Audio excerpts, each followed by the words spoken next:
बच्चों, कैसे हैं आप सभी? उम्मीद करती हूँ आप सभी बहुत ही अच्छे होंगे और अपनी पढ़ाई पर भी अच्छे से ध्यान दे रहे होंगे। तो आइए बच्चों, हिंदी में शुरू करते हैं हमारा अगला पाठ, जिसका नाम है डींग एक्सप्रेस हिमा दास। तो आज के अध्याय में हम जानेंगे हिमा दास के बारे में, ये कौन थी और इनका क्या योगदान रहा है। पाठ परिचय ले लेते हैं। प्रस्तुत यात्रा वृतांत में बताया गया है कि चाहे यात्रा जैसी भी हो, जीवन में रोमांच भर देती है। सफर में नए चेहरे पढ़ने को मिलते हैं। खिलाड़ी खिड़की के बाहर धरती आकाश के अनेकों रंग आंखों में बस जाते हैं। फिर आप तस्वीरें उतारे या ना उतारे, सब आपके मानस पटल के एल्बम में हमेशा के लिए कैद रहते हैं। ट्रेन के सफ़र में अगर सहयात्री संवाद पसंद आ जाए तो लंबा रास्ता भी छोटा हो जाता है और आसानी से कट जाता है। बात उन दिनों की है जब मुझे दिल्ली से कामाख्या तक की यात्रा के लिए सुपरफास्ट ट्रेन से जाना था। नॉर्थ ईस्ट एक्सप्रेस का टिकट निकाला और सुबह 6:45 पर आनंद विहार स्टेशन से ट्रेन में सवार हो गई। अपना सामान ठीक से रखने की कोशिश में ही जुटी थी कि एक परिवार मेरे सामने वाली सीट पर आकर बैठ गया। माता पिता और 6वीं 8वीं में पढ़ने वाले 2 बच्चे। बेटा बहुत चंचल और चपल था। उसका नाम था गौरव। लगता था जैसे वह रेल को खेल का मैदान बनाने के इरादे से गेंद के साथ डिब्बे में दाखिल हुआ है।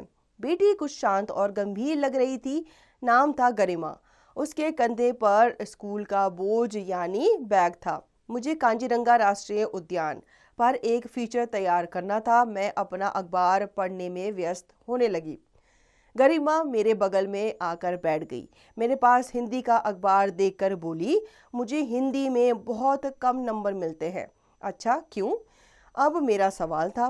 गरिमा बोली, बस पता नहीं, मुझे लगा रेलगाड़ी के इस लंबे सफर में राजनीति के ज्ञाता से तो ये बच्ची ही भली सहयात्री होगी। उसने स्वतः ही मुझसे चर्चा प्रारंभ कर दी। अखबार में खेल का पन्ना देखकर गरिमा बोली, मुझे किसी खिलाड़ी पर फोटो फीचर बनाना है, लिखना है हिंदी में। क्या आप मेरी कुछ मदद कर सकती हैं? मेरी नज़र तुरंत हिमा दास की फोटो पर गई। मैंने कहा, हिमा पर क्यों नहीं लिखती? फोटो के लिए अखबार का ये पन्ना रख लो। अन्य तस्वीरों के लिए अगले स्टेशन से कुछ और समाचार पत्र अथवा खेल पत्रिका देख लेंगे। अब उसमें उत्साह जागने लगा कि ये हिमा दास कौन है। बीच में ही उसके पापा बोल पड़े, अरे हिमा दास, जिसे उसके गांव के नाम के कारण डींग एक्सप्रेस उपनाम भी कहते हैं। हमारी बातचीत में उसके माता पिता भी दिलचस्पी ले रहे थे, ये अब पता चला। गरिमा की मम्मी ने उसे बताया, हिमा दास पहली भारतीय खिलाड़ी है जिसने IAAF world under 20 athletics championship में 400 मीटर दौड़ की स्पर्धा में स्वर्ण पदक जीतकर देश का नाम रोशन किया। अपनी परियोजना की तैयारी में सबका सहयोग पाकर गरिमा और अधिक उत्साहित होने लगी। मुझसे हिमा के बारे में और जानकारी पूछने लगी। मैंने कहा, हम इंटरनेट पर अन्य समाचार पत्रों और पत्रिकाओं में हिमा के बारे में प्रकाशित जानकारी खोजकर पढ़ लेते हैं, इससे तुम्हें लिखने में आसानी होगी। हाँ ठीक है, गरिमा बोली। माँ ने कहा कि लाओ मैं लिख देती हूँ। गरिमा ने के उत्तर ने मुझे प्रभावित कर दिया। उसने कहा, नहीं माँ, अपनी परियोजना मुझे ही लिखने दीजिए, आपका मार्गदर्शन चाहिए बस। अब मैंने उसे बताना शुरू किया। हिमा दास एक धाविका है। धाविका यानी कि रनर है। इनका पूरा नाम हिमा रणजीत दास है।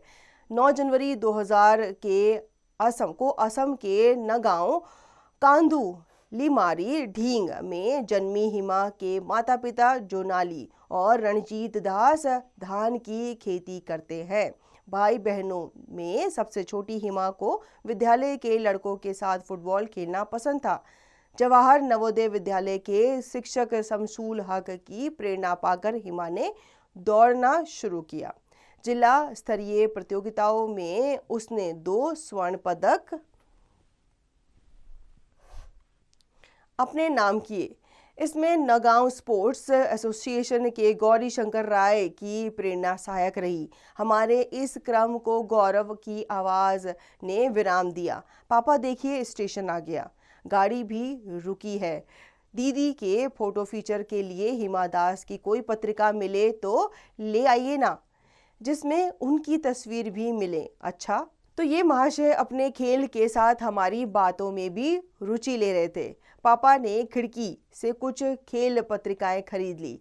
गरिमा तुरंत उनके पन्ने उलट पुलट कर हिमा को उनमें खोजने लगी। अरे वाह, ये तो बहुत अच्छी है पापा, मेरी फोटो फीचर सबसे अच्छी बनेगी, गरिमा ने कहा। अब इंटरनेट और इन पत्रिकाओं के द्वारा लेखन क्रम आगे बढ़ने लगा। देखो गरिमा, भारत के एक छोटे से गांव की यह बेटी इतनी छोटी सी उम्र में विश्व पटल पर न सिर्फ पदक बटोर रही थी बल्कि रिकॉर्ड भी तोड़ रही थी। वो कैसे? गरिमा का प्रश्न था। मैं पढ़कर बताती जाती हूँ, तुम लिखती जाओ। 2018 अप्रैल में गोल्ड कोस्ट कॉमनवेल्थ खेलों की 400 मीटर की स्पर्धा में छठा स्थान, 2018 में 18वें एशियन खेल जकार्ता में 2 दिन में 2 बार राष्ट्रीय रिकॉर्ड तोड़ते हुए रजत पदक, पोजनान एथलेटिक्स ग्रांड प्रिक्स में 2019 में 200 मीटर की रेस जीतकर पहला गोल्ड मेडल, 2019 में पोलैंड में कुटनो एथलेटिक्स मीट में दूसरा गोल्ड मेडल, 2019 में चेक रिपब्लिक में क्लांदो मेमोरियल एथलेटिक्स में तीसरा गोल्ड मेडल, 2019 में चेक रिपब्लिक में ताबोर एथलेटिक्स मीट में चौथा गोल्ड मेडल, 2019 में चेक रिपब्लिक में 400 मीटर की दौड़ स्पर्धा में 5वां गोल्ड मेडल, गुवाहाटी में अंतर्राज्यीय चैंपियनशिप में गोल्ड मेडल। इस तरह 19 वर्षीय इस धाविका ने वर्ष 2019 में 19 दिनों में 5 स्वर्ण पदक अपने नाम किए। गाड़ी के रुकने का धक्का लगा तो अनुमान हुआ कि कानपुर स्टेशन आ गया। इतनी मेहनत कैसे कोई कर लेता है? गरिमा का सवाल वाजिब था। जब लगन हो तो कुछ भी संभव हो जाता है, मैंने कहा। पापा ने बताया कि बचपन में हिमा के पास पहनने के लिए स्पोर्ट शूज नहीं होते थे। वो अपने पैरों में टायर बांधकर दौड़ा करती थी। एक प्रतियोगिता में जाने के लिए उनके पिता ने 1200 रुपए के जूते खरीदे। इतने महंगे जूते खरीदना उनके लिए सरल नहीं था। अब देखो, दिन बदले मेहनत रंग लाई तो एक नामी कंपनी में हिमा को न सिर्फ जूते दिए बल्कि उन्हें अपना ब्रांड एम्बेसडर भी बना लिया। आज उनके नाम के जूते बाजार में मिलते हैं। दोनों बच्चों ने साथ कहा, हिमा के नाम के जूते हमें भी चाहिए, हमें भी चाहिए। माँ ने बताया, हिमा सहृदयी भी है। जब असम में बाढ़ आई तो उन्होंने राहत कोष में अपना आधा वेतन दे दिया। अभाव में जी रहे बच्चों के लिए प्रेरणादायक भी है। हिमा को गोल्डन गर्ल, उड़न परी का नाम भी दिया गया। गौरव ने खेल खेल में ही पत्रिका के पन्ने उलट पुलट कर हिमा की डीएसपी वाली फोटो निकाल कर बताई। असम राज्य ने हिमा की एकीकृत खेल नीति के कारण उन्हें असम पुलिस में डीएसपी पुलिस उपाधीक्षक के पद पर नियुक्त किया। एक जगह हिमा बताती है, यह मेरा ही नहीं माँ का भी सपना था कि मैं पुलिस में रहकर देश की सेवा करूं। वे मुझे दुर्गा पूजा पर खिलौने नहीं बंदूक दिलाया करती थी। मैंने गरिमा को आगे बताया कि इसके अलावा हिमा ने ग्लोबल ट्रैक इवेंट जीता, प्रसिद्ध पत्रिकाओं की कवर स्टोरी भी बनी, इन्हें अर्जुन अवार्ड से सम्मानित भी किया गया। यूनिसेफ इंडिया की यूथ एम्बेसडर भी बनी। धन्यवाद तथा अन्य औपचारिकताओं के साथ एक दूसरे के फ़ोन नंबर का आदान प्रदान होने लगा। घर पहुंचकर मैं भी अपनी फीचर बनाने में व्यस्त हो गई। रह रहकर गरिमा की याद अवश्य आ जाती थी। अधिक प्रसन्नता तो तब हुई जब गरिमा ने मुझे फ़ोन करके यह बताया कि उसके फ़ोटो फीचर की विद्यालय में सर्वाधिक प्रशंसा हुई और उससे पुरस्कृत भी किया गया। और तो और अब उसके हिंदी में अंक भी कम आने लगे हैं। आज भी ट्रेन में बने उस स्नेहिल संबंध को गरिमा बहुत स्नेह से निभाती है।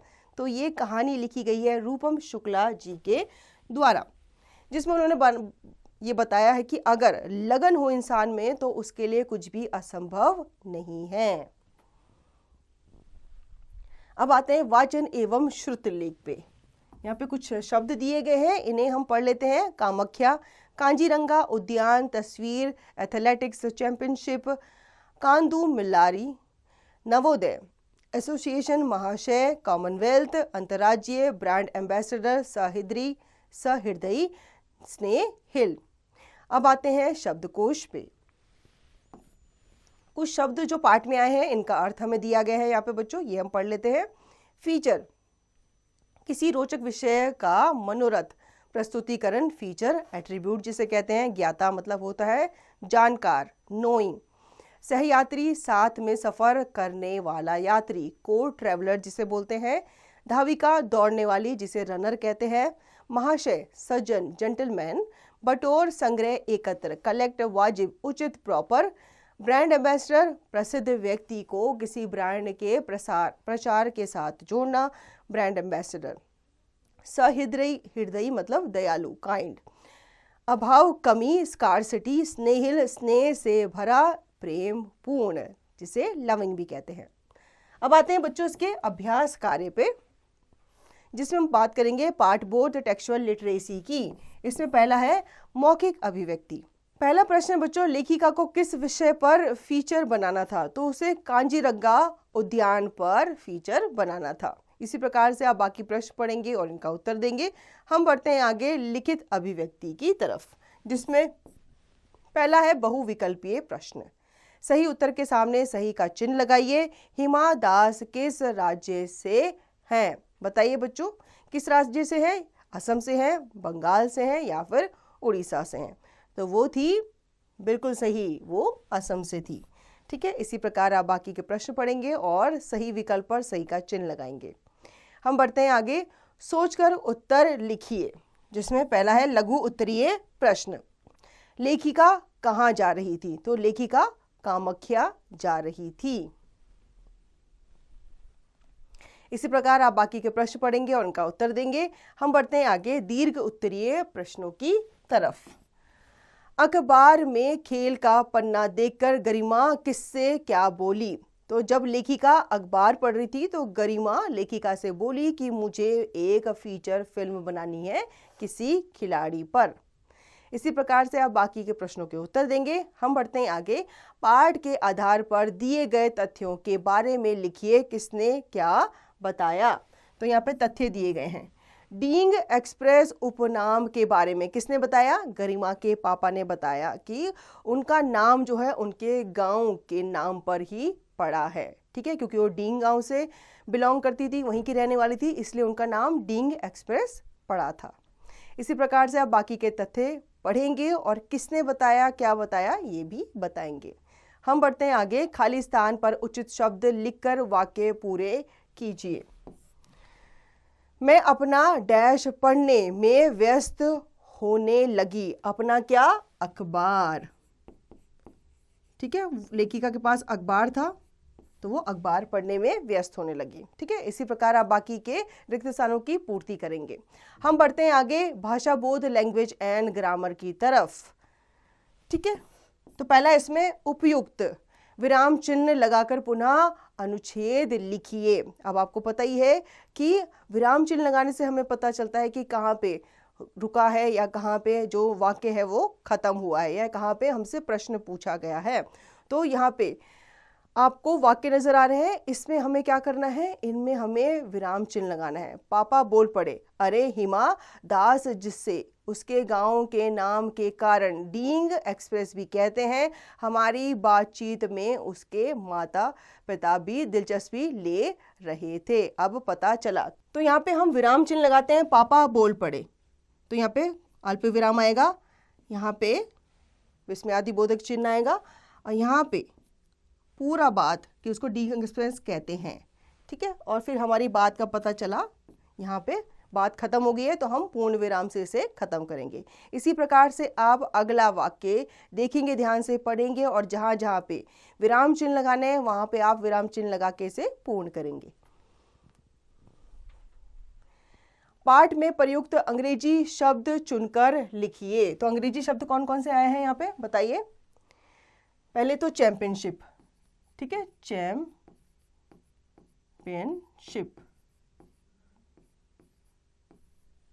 Express, express.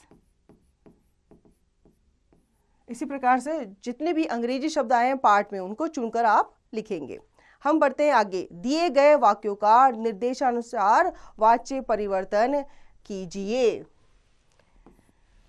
मैंने गरिमा से सवाल किया। अब इसको आपको कर्मवाची में बदलना है, तो हम लिखेंगे मेरे द्वारा, मेरे द्वारा गरिमा से सवाल किया गया। ठीक है, इसी प्रकार से आप बाकी वाक्यों को जो दिए गए वाच्य हैं उनके निर्देशानुसार बदलकर लिखेंगे। हम बढ़ते हैं आगे, पढ़िए और समझिए। समास। समास का अर्थ है संक्षेपीकरण, अर्थात दो या दो से अधिक पदों के बीच आने वाले शब्दों और विभक्ति चिन्हों को हटाकर उन्हें संक्षिप्त बनाने की प्रक्रिया समास कहलाती है। समास के 6 भेद होते हैं। ठीक है, कौन कौन से? पहला यहाँ पे अव्यय समास। जिस समास पद का पहला पद अव्यय होता है उसे अव्ययी भाव समास कहते हैं, जैसे आजीवन, जीवन भर। द्वंद्व समास। जिस समास पद में दोनों पद प्रधान हो और पदों के बीच योजक चिन्ह का प्रयोग किया जाता है उसे द्वंद्व समास कहते हैं।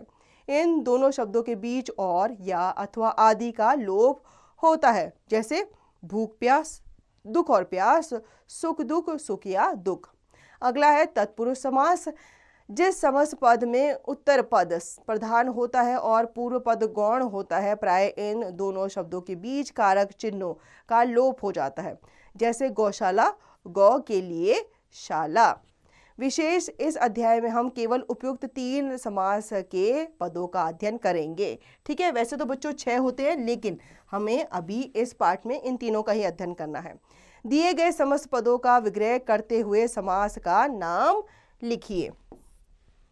ठीक है, तो यहाँ पे बच्चों समस्त पद दिए गए हैं, समास विग्रह उसका करना है, समास का नाम बताना है। तो पहला है भूखमरा। भूखमरा होता है भूख से मरा, भूख से मरा, तो ये हो जाएगा तत्पुरुष, तत्पुरुष समास। इसी तरीके से आप बाकी के शब्द पढ़ेंगे, उनका समास विग्रह करेंगे और समास का नाम बताएंगे। मूल्य पूरक प्रश्न, वैल्यू बेस्ड क्वेश्चंस। यदि आपका सहयात्री संवाद पसंद ना हो तो रेल यात्रा में आपका समय कैसे व्यतीत होगा, अपने विचार लिखिए। संवाद पसंद यानी कि अगर आपका कोई सहयात्री आपके साथ कोई यात्रा पे जा रहा है, ठीक है, आप उसे नहीं जानते लेकिन उसको बातचीत करना पसंद नहीं और आपको बातचीत करना पसंद है, संवाद करना पसंद है, तो आप कैसे टाइम पास करेंगे, कैसे समय व्यतीत करेंगे, ये आपको बताना है। रचनात्मक गतिविधियां, क्रिएटिव एक्टिविटीज की तरफ आ जाते हैं। अर्जुन अवार्ड किसे और क्यों दिया जाता है, जानकारी एकत्रित करके कक्षा में परिचर्चा कीजिए। तो आपको बताना है कि अर्जुन अवार्ड जो है ये किसे दिया जाता है और क्यों दिया जाता है। अगला है कांजीरंगा राष्ट्रीय उद्यान पर फोटो फीचर तैयार कीजिए। तो इस पे आपको फोटो फीचर तैयार करनी है, एक प्रोजेक्ट तैयार करना है। सारणी में कुछ महिला खिलाड़ियों के नाम दिए गए हैं, ये किन खेलों से जुड़ी हैं, उन खेलों के नाम खोजकर सारणी में लिखिए। अब यहाँ पे आपको एक तालिका दी गई है, ठीक है, इसमें आपको महिला खिलाड़ी का नाम दिया गया है, वो किस खेल से जुड़ी हुई है ये आपको बताना है। तो आप महिला का नाम लिखेंगे, खेल का नाम लिखेंगे। ठीक है, पहला है कमलप्रीत कौर, दूसरा है रानी रामपाल, निशा मिल्लेट, पीवी सिंधु, मीराबाई चानू, हिमा दास। तो इनको इनके खेल के नाम बताने की कौन सी खिलाड़ी किस खेल के साथ जुड़ी हुई है। अगला है बच्चों अपने प्रिय खेल पर एक सुंदर निबंध लिखिए। अब जो भी आपको खेल अच्छा लगता है, पसंद है खेलना, उस पर आपको एक निबंध लिखना है। हम बढ़ते हैं आगे, यह भी जानिए की तरफ। यह भी जान लेते हैं बच्चों, युवा खिलाड़ियों को प्रोत्साहित करने, उनके सपने साकार करने के लिए प्रधानमंत्री मोदी जी ने खेलो इंडिया विश्वविद्यालय खेल की घोषणा की है। भारतीय खेल क्रांति के इस नए पड़ाव में युवा खिलाड़ियों को बहुत बड़ा मंच उपलब्ध होगा। तो बच्चों, इस पाठ से हमें ये शिक्षा मिलती है कि जो लोग खेलने के लिए प्रोत्साहित होते हैं उनको और प्रोत्साहन देना चाहिए और उनसे हमें सीख भी लेनी चाहिए कि जब ये कर सकते हैं तो हम भी क्यों नहीं कर सकते। तो उम्मीद करती हूँ बच्चों आपको ये पाठ अच्छे से समझ में आया होगा। इस पाठ को आप दोबारा दोहराएंगे और इसका निरंतर अभ्यास आप करते रहेंगे।